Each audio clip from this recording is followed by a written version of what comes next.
Pernah nggak sih kalian ke minimarket atau KTM cuman sebentar banget? Parkir motor, masuk beli air mineral atau narik uang. Paling cuman 3-5 menit. Kemarin saya ngalamin hal itu ya. Saya parkir motor, nggak ada yang ngatur, nggak ada yang nyebrangin, nggak ada yang ngeliatin motor saya. Saya masukkan, terus pas keluar dan pas naik motor ada suara yang udah sangat familiar. Parkir, Pak. Dengan refleks, tangan saya langsung ke kantong. Bukan mikir, bukan nanya, tapi langsung bayar. Nah, di jalan pulang, saya kepikiran satu hal yang sederhana banget. Barusan, saya bayar apa ya? Bukan karena duitnya loh ya, bukan karena pelit. Tapi, karena secara logika, saya nggak ngerasa nerima apapun. Dan dari situ, saya sadar, ini bukan soal parkir, tapi ini soal kebiasaan sosial yang nggak pernah kita pertanyakan. Hari ini di Brian's Journey, saya pengen ngajak kalian mikir bareng. Pelan-pelan, tenang, dan tanpa nyalahin siapapun. Secara logika paling dasar, parkir itu jasa. Artinya apa? Artinya ada fungsi. Contoh, ngatur keluar masuk kendaraan. Parkir rapi biar lebih banyak kendaraan yang bisa parkir. Bantu pelanggan nyebrang agar lalu lintasnya lancar. Kemudian, jagain kendaraan. Minimal kehadiran yang bisa bikin kita merasa aman.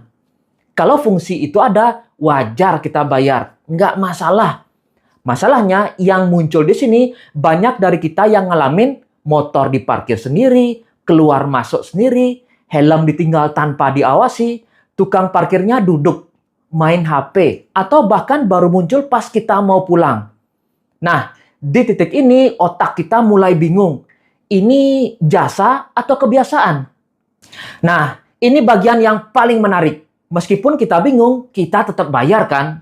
Jawabannya bukan logika loh ya, tapi jawabannya lebih ke psikologi. Yang pertama, sungkan. Kita dibesarkan dengan budaya enggak enakan. Takut kelihatan jahat, takut dianggap pelit. Padahal yang kita pertanyakan itu bukan orangnya loh ya, tapi fungsinya. Yang kedua, takut ribut. 2.000 atau 5.000 rupiah lebih murah daripada debat. Kita bayar bukan karena setuju, tapi karena pengen cepat selesai. Yang ketiga, normalisasi. Karena semua orang bayar, kita anggap itu adalah hal yang wajar. Padahal banyak hal yang biasa sebenarnya nggak pernah jelas. Nah, sekarang kita masuk ke bagian yang jarang dibahas dengan jujur. Beberapa dari kalian mungkin pernah dengar atau bahkan ngalamin sendiri helm hilang di tempat parkir. Dan yang sering terjadi adalah tukang parkir nggak mau tanggung jawab. Kalimatnya hampir selalu sama. Itu bukan tanggung jawab saya, Pak. Nah, ini yang bikin orang kesel tapi bingung mau marah ke siapa. Kita udah bayar parkir, tukang parkirnya ada, tapi begitu helm hilang, jawabannya hampir selalu sama. Lah, terus buat apa kita bayar? Secara logika sederhana, kalau saya bayar jasa, berarti ada pertukaran tanggung jawab. Saya bayar, saya dapat rasa aman. Tapi yang terjadi di lapangan, kita bayar hanya untuk legitimasi pungutan, bukan perlindungan. Ini yang bikin parkir liar itu jadi abu-abu secara hukum dan logika. Ada pungutan, tapi nggak ada tanggung jawab. Ada tukang parkir, tapi nggak ada sistem pengawasan. Jadi, jangan heran kalau banyak orang yang ngerasa bayar parkir itu bukan beli keamanan, tapi beli izin lewat. Yang lebih ironinya lagi, banyak dari kita ngerasa aman bukan karena sistemnya, tapi karena ada manusia yang berdiri di situ. Padahal, secara fungsi, dia nggak ngawasin motor kita. Dia cuma ngatur keluar masuk kendaraan. Helm kita, dia nggak lihat. Motor kita, dia juga nggak hafal. Tapi otak kita tetap bilang, aman lah ada tukang parkir.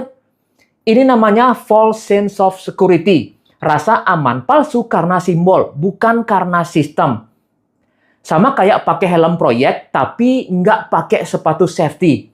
Kelihatannya aman, tapi resikonya tetap ada. Nah, di sini logika kita mulai benar-benar diuji. Coba kita pelan-pelan ya. Kalau kita bayar parkir, parkir disebut jasa. Kendaraan dan helm ada di area parkir. Pertanyaannya, di mana batas tanggung jawabnya? Kalau jawabannya kami cuma narik uang, bukan jaga, maka secara jujur itu bukan jasa, tapi itu cuma transaksi sepihak. Dan lagi-lagi saya tekankan, ini bukan nyalahin individunya loh ya. Bisa jadi mereka juga nggak dikasih kewenangan, nggak dikasih sistem, cuman disuruh narik aja. Tapi sebagai pengguna jasa, kita berhak buat bingung karena kita bayar tapi nggak dapat rasa aman. Dan pas rugi, kita disuruh ikhlas. Di titik ini, biasanya emosi kita naik. Dan jujur aja, yang sering jadi sasaran itu orang yang paling kelihatan. Tukang parkirnya. Tapi saya mau ngajak kalian mundur selangkah. Secara logika, tukang parkir itu ujung rantai, bukan pusat keputusan. Mereka jarang punya kontrak kerja yang jelas, SOP tanggung jawab, aturan kalau ada yang hilang. Mereka sering cuma jadi wajah depan aja dari sistem yang nggak pernah dijelasin ke kita. Masalahnya, otak manusia itu paling gampang marah ke manusia, bukan ke sistem. Karena sistem itu sifatnya abstrak, nggak bisa diajak debat. Padahal, kalau kita jujur, yang bikin kita kesal itu ketidakjelasan, bukan nominal uangnya.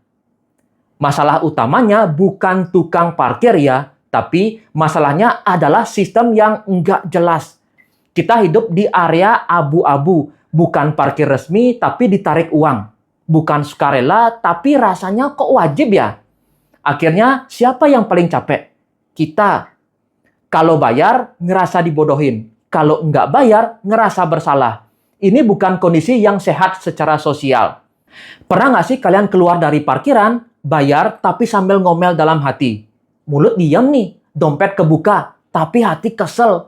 Ini menarik secara psikologi, karena otak kita sebenarnya lagi konflik. Satu sisi pengen adil, satu sisi pengen aman. Dan di masyarakat kita, aman secara sosial sering lebih penting daripada benar secara logika. Jadi kita milih ngalah tapi nyesek. Dan kalau ini terus-terusan terjadi, pelan-pelan kita capek. Bukan di badan, tapi di batin. Tahu nggak, kenapa hal kecil kayak gini bikin kita kesel? Karena ini namanya cognitive dissonance. Otak kita ngerasa ada yang nggak beres, tapi kita harus nerima. Dan ini terjadi tiap hari. Di parkiran, di jalanan, di antrian, di hidup kita. Sedikit-sedikit numpuk, capek. Bayangin logikanya ya, ini analogi. Kalian masuk ke sebuah restoran, duduk sendiri, pesan sendiri lewat HP, ambil makanan sendiri, bayar sendiri di kasir. Nah, pas nerima struk, ada tulisan service charge. Kalian mungkin bayar ya, tapi di kepala kalian pasti ada satu pikiran, service apaan? Nah, perasaan itulah yang sering muncul di parkiran.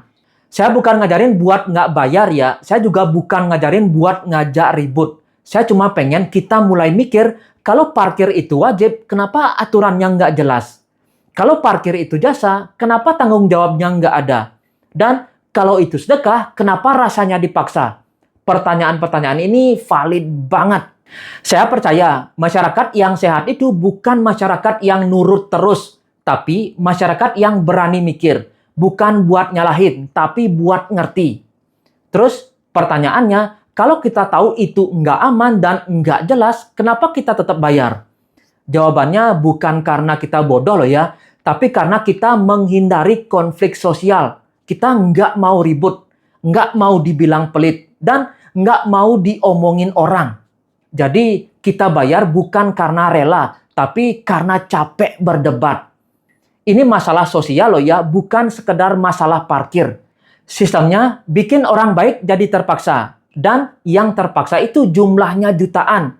Saya yakin banyak tukang parkir juga bukan hidup enak. Dan banyak dari mereka juga cuman bertahan.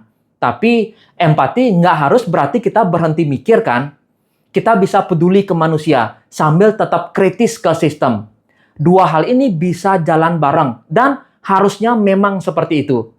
Menurut kalian, ini masalah kebiasaan, masalah sistem, atau kita yang terlalu lama nerima tanpa nanya? Tulis di kolom komentar ya, kita ngobrol santai. Ini Brian's Journey, tempat kita belajar logika hidup. pelan-pelan tanpa benci. Sampai ketemu di journey selanjutnya.